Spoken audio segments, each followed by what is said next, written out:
என் husband வந்து திண்டுக்கலுக்கு ஒரு tournament மேட்ச்க்காக போயிருந்தாங்கங்க. அப்போ எடுத்த வீடியோ தாங்க இது. கிரவுண்டு வேறு லெவலில் இருந்ததுங்க.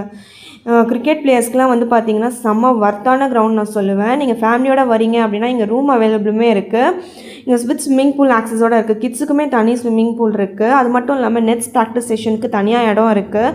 கிரவுண்டு வந்து செம்ம பெருசாக இருந்ததுங்க. உங்களுக்கு ஃபோட்டோஸ்லாம் நீங்கள் நிறைய எடுப்பீங்க அப்படின்னா, அதுக்குமே நிறைய இடம் இருந்தது இங்கே.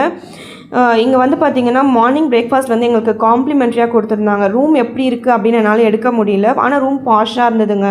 இப்போ விளையாடுற டீம் வந்து பார்த்தீங்கன்னா, என் ஹஸ்பண்ட் டீமும் திண்டுக்கல் டீம் தான் விளையாடிட்டு இருந்தாங்க. போகும்போதே சொல்லி அனுப்பிச்சேன், கப்பு ரொம்ப முக்கியம் பிகிலே அப்படின்னு சொல்லி அனுப்பிச்சேன். அவங்களும் சரி சரின்னு சிரிச்சுட்டு போனாங்க. இந்த கிரவுண்டு வந்து பார்த்திங்கன்னா, கொடைக்கானல் போகிற ரூட்டில் இருக்குங்க. அது மட்டும் இல்லாமல் பக்கத்துலேயே ஒரு குட்டி ஹில் ஸ்டேஷனுமே இருக்குது. என்னென்னு பார்த்தீங்கன்னா, சிறுமலை இருக்குது. அதே மாதிரி என் ஹஸ்பண்டோட டீம் வந்து பார்த்திங்கன்னா, கப்புமே வின் பண்ணிட்டாங்க. நாங்கள் என்ன மோட்டிவ்க்காக வந்தோமோ அதுவுமே நிறைவேறிடுச்சு. இந்த ஃபோட்டோஸ்லாம் வந்து பார்த்திங்கன்னா, எங்களுக்கு கொடுத்துருந்தாங்க இல்லையா, அந்த ரூம்லேருந்து பால்கனிலேருந்து தான் எடுத்திருந்தேன். இந்த கிரவுண்ட் பற்றின டீட்டெயில்ஸ் உங்களுக்கு தேவை அப்படின்னா என் கமெண்ட் செக்ஷனில் கமெண்ட் பண்ணுங்கள். நான் உங்களுக்கு இந்த டீட்டெயில்ஸ்லாம் உங்களுக்கு நான் வந்து சொல்கிறேன் இந்த கிரவுண்ட் பற்றி.